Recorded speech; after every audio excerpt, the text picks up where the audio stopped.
오늘 본문에서 우리는 매우 당혹스러운 장면을 만나게 됩니다. 예수님의 친가족이 예수님을 찾아왔습니다. 그런데 예수님은 매우 차갑게 여겨지는 반응을 보이십니다. 따뜻한 환영이나 정중한 환대가 없이 예수님은 누가 내 어머니며 내 형제들이냐 하심으로 거절에 가까운 반응을 보이시는 것입니다. 십계명의 제5계명 내 부모를 공경하라 라고 말씀하신 주님께서 자신의 친가족에 대하여 보이는 이러한 냉정한 태도를 우리는 이해하기가 어렵습니다. 이렇게 이해하기 어려운 예수님의 반응과 말씀 앞에서 때로 우리는 그냥 지나치고 싶어 합니다. 그러나 이해하기 어려운 예수님의 말씀일수록 예수님께서 가르쳐 주시는 깊은 영적 교훈이 있다는 것을 우리는 명심해야 합니다. 예수님께서는 가족에 대한 이런 반응을 통해서 우리가 어떻게 가족을 바라봐야 하며 또한 하나님께서 원하시는 가족의 시각을 우리에게 가르쳐 주고 계십니다. 먼저 이 말씀의 의미를 깨닫기 위해서는 어떠한 배경 속에서 예수님께서 이 말씀을 하셨는지를 알아야 합니다. 그것은 문맥을 살피는 일입니다. 마가복음 3장은 세 개의 단락으로 이루어졌습니다. 제일 먼저 이루어지는 단락은 예수님의 가족이 예수님을 붙잡기 위해 출발하는 장면입니다. 그리고 그 다음 22절부터 30절까지는 당시의 서기관들이 예수님을 비방하는 내용입니다. 그 비방의 내용은 예수님께서 귀신 들린 자이며 귀신의 힘을 힘입어 귀신을 내쫓고 있는 자라는 비방입니다. 그리고 31절부터 35절까지 오늘 본문에서 가족들이 도착하였고 그리고 예수님께서 그 가족의 방문에 대하여 반응하시는 내용이 나오는 것입니다. 그러므로 샌드위치처럼 이 세 개의 문단이 가족의 출발과 가족의 도착 사이에 서기관들의 비방이 포함되어 있습니다. 마가복음 전체에서 이러한 샌드위치 구조가 많이 나타납니다. 사건과 사건을 마치 끊는 듯한 그러한 또 다른 사건이 삽입되는 구조로 성경을 기록했습니다. 이것은 우연이 아니라 의도적인 것입니다. 그것은 이 두 사건을 대조함으로써 우리에게 교훈을 주고자 하는 것입니다.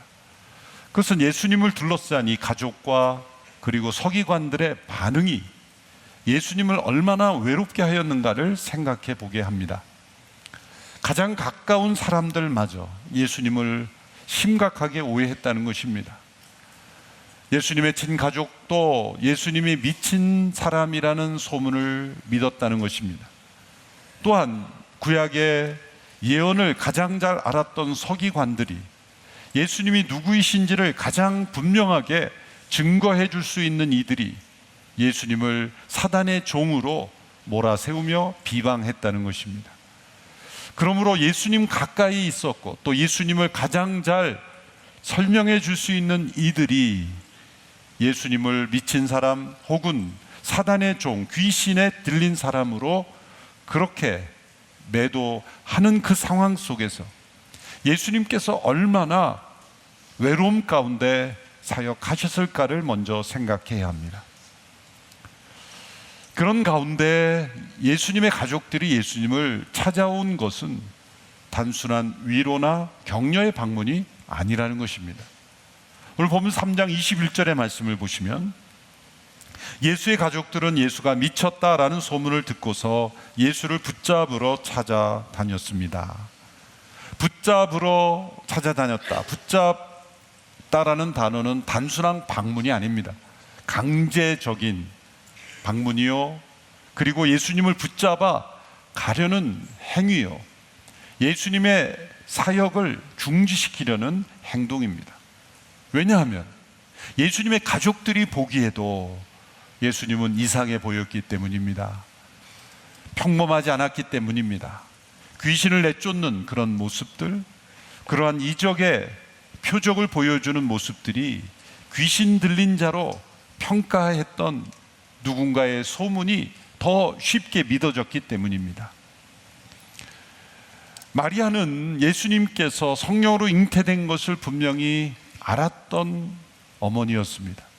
그럼에도 불구하고 10년, 20년, 30년 오랜 세월을 함께 살아가다 보면 육신의 모정이 더 중요하게 작동했을 수도 있습니다.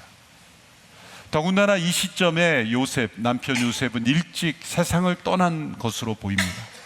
예수님은 맏아들입니다. 그리고 동생들이 있습니다. 그러므로 마리아에게는 이 예수님을 의지하는 마음이 많았을 것입니다. 그런 예수님이 귀신 들린 자다, 또 귀신의 종로로 타는 자다라는 평가를 들었을 때 얼마나 마음이 아팠겠습니까? 얼마나 염려가 되었겠습니까? 그리고 동생들과 함께 예수님을 말리기 위해, 예수님을 데려가기 위해서 찾아온 것입니다.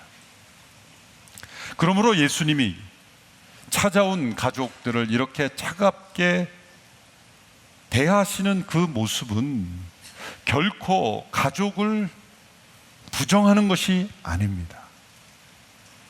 그것은 가족을 상대화해야 된다는 것을 우리에게 가르쳐 주시기 위해서입니다. 왜냐하면 가족의 사랑, 그것은 너무나 소중한 사랑이지만 그것이 때로 하나님의 뜻을 가로막는 걸림돌이 될 수도 있기 때문입니다. 왜냐하면 가족은 때로 너무 사랑스러워서 우상이 될 수 있는 것입니다.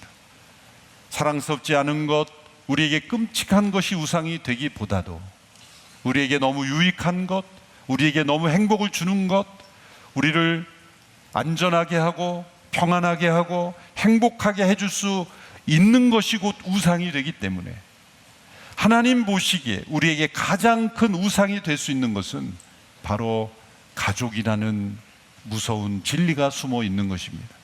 예수님께서 육신의 가족인 어머니와 형제들이 찾아왔을 때 냉대하는 모습으로 보인 것을 통해서 우리에게 주시는 분명한 교훈, 가족을 부정하는 것이 아니라 가족은 상대화 되어야 된다는 것입니다. 어떻게 가족이 상대화될 수 있습니까? 그것은 절대적 위치에 계실 분은 오직 하나님 한 분뿐이기 때문입니다. 하나님 한 분, 절대자이신 그분만이 유일하신 분이며 그분을 중심으로 우리의 가족도 형성되어야 되며 하나님 권위 아래서 우리의 가족도 함께 하나 될 때 행복을 누리며 참된 가족의 사랑을 누릴 수 있다는 것입니다. 가족을 진정 사랑하는 길은 가족을 절대화하지 않는 것이라고 말씀하는 것입니다. 존 파이퍼 목사님 이렇게 표현했습니다. 그리스도를 가족보다 더 사랑하는 사람만이 그리스도 안에서 가족을 가장 잘 사랑할 수 있다. 예수님께서 제자에게 가르치실 때 누가복음 14장 26절에서도 동일한 맥락의 말씀을 하십니다. 무릇 내게 오는 자가 자기 부모와 처자와 형제와 자매와 더욱이 자기 목숨까지 묘하지 아니하면 능히 자기 내 제자가 되지 못하고 라고 말씀했습니다. 미워하라는 것은 문자 그대로 미워하라는 뜻이 아니죠. 여기서 미워하라는 단어는 절대적으로 비교했을 때 상대적으로 덜 사랑하게 되는 것을 의미하죠.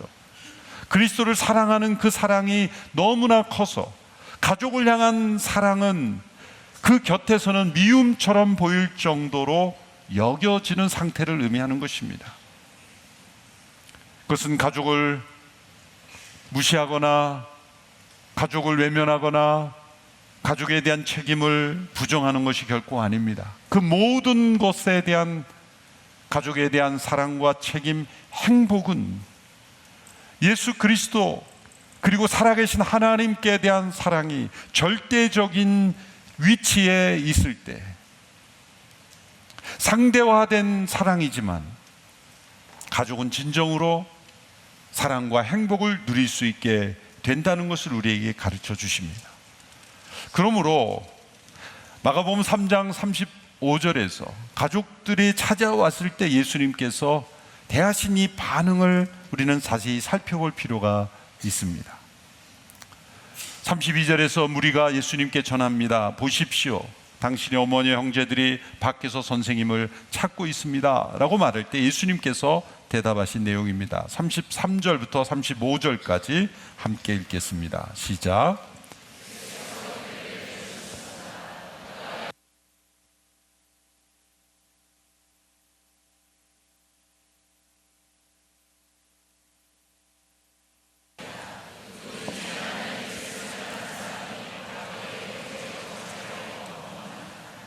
누가 내 어머니이고 내 형제들이냐 반문하시며 냉정한 말씀을 하십니다. 그리고 곁에 둘러앉은 그들을 바라보셨습니다. 보라, 내 어머니와 내 형제들이다. 누구든지 하나님의 뜻을 행하는 사람이 내 형제요 자매요 어머니이다. 둘러앉은 사람들을 보시는 예수님의 모습은 복음서의 여러 곳에서 나타납니다. 중요한 말씀을 하실 때 항상 예수님은 둘러보십니다. 의도적인 시선을 주십니다. 그리고 충격적인 선언을 하십니다. 보라, 내 어머니와 내 형제들이다. 역사에서 가장 혁명적인 선언 중 하나입니다. 혈연이 아닌 사람들 가리켜 내 가족이라고 말씀하셨기 때문입니다. 누구든지 하나님의 뜻대로 행하는 자가 내 형제요 자매요 어머니이다. 참된 가족, 영적인 가족은 같은 조상이라는 정체성에서 오는 것이 아니라 같은 아버지 하나님의 뜻을 행하는 순종에서 오는 것이라는 겁니다. 이러한 말씀을 실제로 삶에서 행동으로 옮겼던 많은 믿음의 성도들이 있습니다. 주 3세기 순교한 한 젊은 귀족 여인 페르페투아라는 여인이 있습니다. 북아프리카 여인인데 당시 핍박이 계속되고 있었을 때 예수님을 믿는다는 이유로 감옥에 갇혔습니다. 예수님을 부인하지 않으면 나올 수 없었고 그리고 처형당하는 상황이었습니다. 이 여인에게는 갓난 아기의 수준의 자녀도 있었습니다.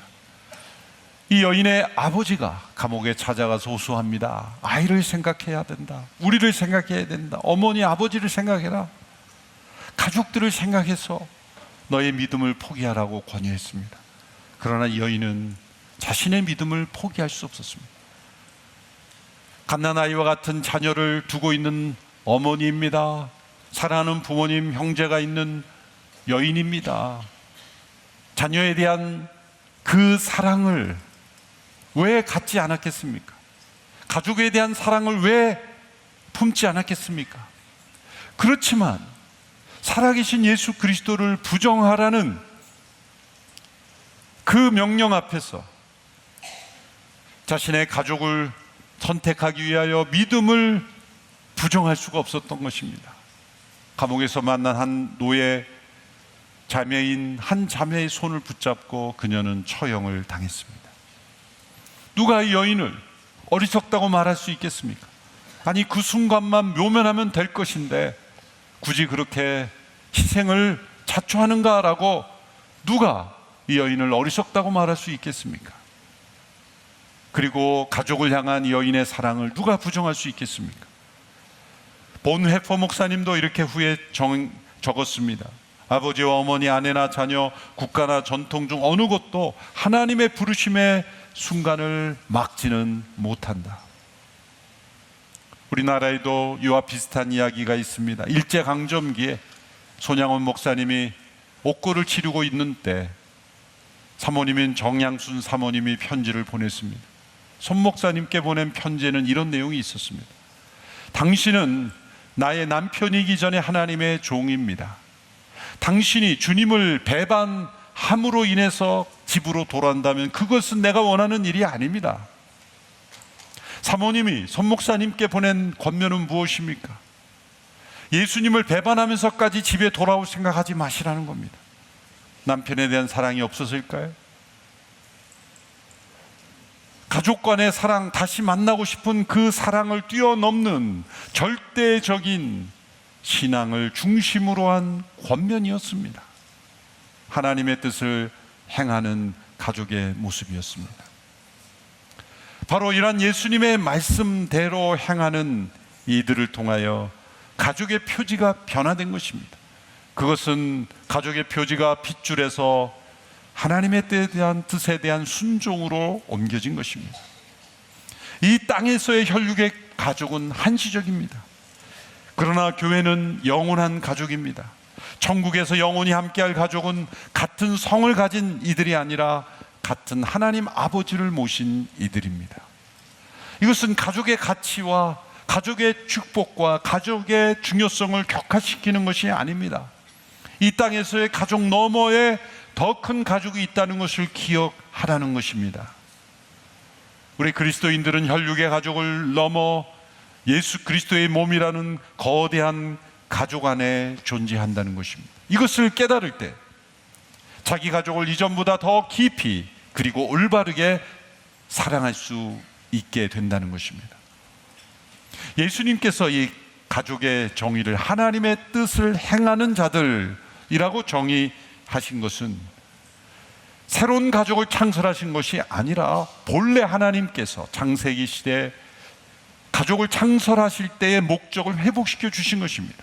창세기 1장 2장에서 인간을 창조하시고 가족을 하나님께서 만들어 주셨을 때 주신 명령을 기억해 보십시오. 생육하고 번성하라, 땅에 충만하라, 땅을 정복하라, 모든 생물을 다스리라.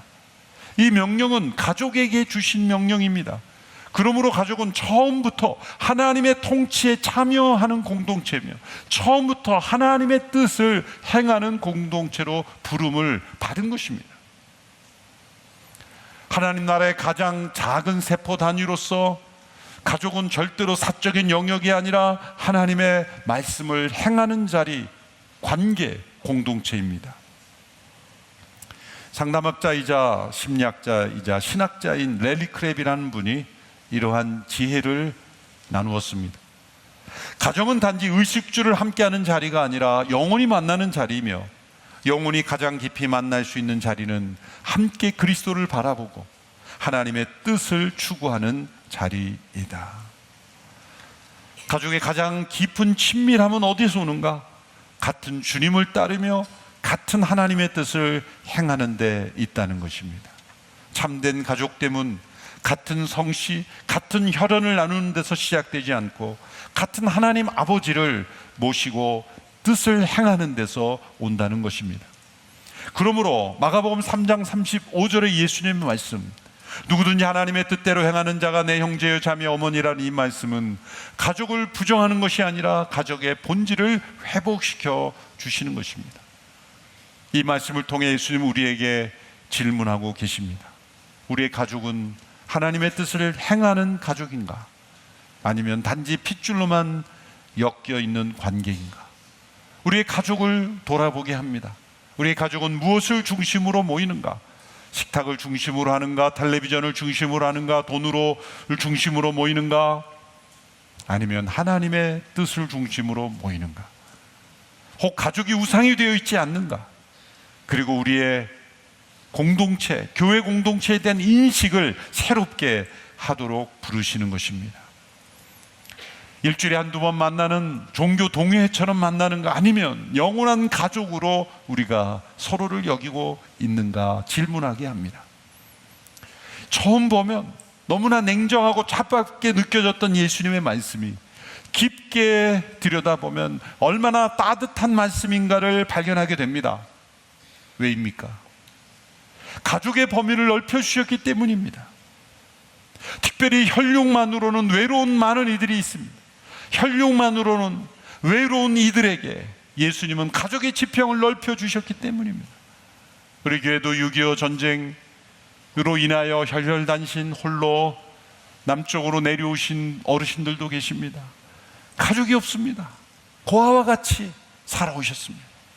그러나 그분들에게는 너무나 멋지고 훌륭한 가족들이, 그리스도 안에서의 가족들이 있었습니다. 그래서 고아처럼 살아왔지만 외롭지 않은 인생을 살았습니다. 그리고 실제로 고아로 자라는 이들도 있습니다. 가족을 일찍 떠나보낸 분들도 있습니다. 부모에게 버림받은 이들도 있습니다.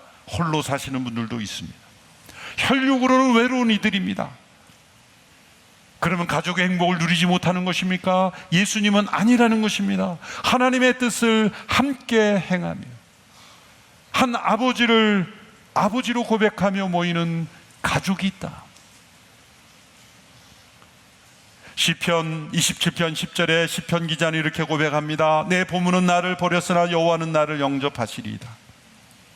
인생의 가장 깊은 외로움 속에서도 하나님은 우리를 가족으로 초대하시기, 우리는 결코 외롭지 않은 인생입니다. 같은 식탁이 아니라 같은 주님으로, 같은 성씨가 아니라 같은 십자가로 하나 된 가족으로 우리를 초대하셨기 때문입니다.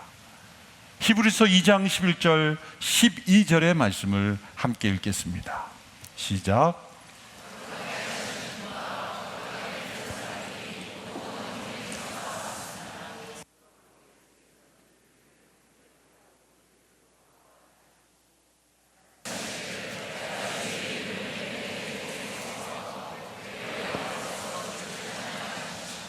얼마나 놀라운 말씀입니까? 예수님께서 우리를 형제로 부르신다는 것입니다. 십자가가 바로 새 가족의 출생 증명서입니다. 예수 그리스도 안에서 우리는 하나님 아버지를 섬기며 그리스도 안에서 영원한 가족으로 부름을 받았습니다. 혈육의 가족을 뛰어넘는 영원한 가족으로 우리를 불러주셨습니다. 예수님께서 우리를 형제라 부르기를 부끄러워하지 아니하신다고 말씀하셨습니다. 맏아들이신 예수 그리스도께서 우리를 형제로 불러주시고 우리를 그리스도 안에 한 식탁으로 불러주셨습니다. 오늘 우리가 함께 나누게 될 성찬은 예수님이 화목제물이 되심으로 하나님 아버지와 함께 우리 모두가 한 가족이 되었음을 누리는 하늘의 식탁을 경험하는 것입니다. 그리스도께서 그분의 십자가로 말미암아, 그분이 화목제물 되심으로 말미암아, 그분의 살과 피를 기념하는 떡과 잔을 나눔으로 우리 모두가 그리스도 안에 한 가족임을 우리에게 확신시켜 주시는 귀한 예식입니다.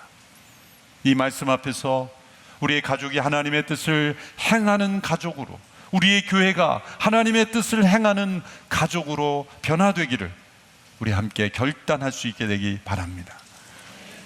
혈연으로 묶어진 가족에 갇힌 인생이 아니라 그 혈연을 뛰어넘어 하나님께서 이루어주신 가족을 바라보며 하나님의 뜻을 행하는 데 함께 마음을 모으는 우리의 가족과 교회 되기를 주님의 이름으로 축원합니다. 기도하겠습니다. 만물의 주인이신 주께서 우리를 부끄러워하지 아니하시고 형제로 불러주시는 애를 감사합니다. 우리의 가족이, 우리 교회가, 우리 공동체가 하나님의 뜻으로 하나된 가족들이 되게 하여 주옵소서. 핏줄로 묶인 가족을 넘어 그리스도의 보혈로 묶인 가족이 되게 하여 주시옵시고, 잠시 이 땅에서 함께하는 가족을 넘어 영원히 함께할 가족으로 예수 그리스도의 하나님 나라의 가정 되게 하여 주옵소서. 깨어지고 상처 입는 가족 속에서 외롭고 힘겨운 모든 인생들을 붙잡아 주시옵시고, 그리스도 안에서 우리를 한 가족으로 부르신 그 은혜 속에서 가족의 상처를 뛰어넘어 승리케 하여 주시옵시고, 또한 우리의 가족이 하나님의 뜻을 행하는 가족으로 변화될 수 있도록 역사하여 주시옵소서. 예수님의 이름으로 기도하옵나이다. 아멘.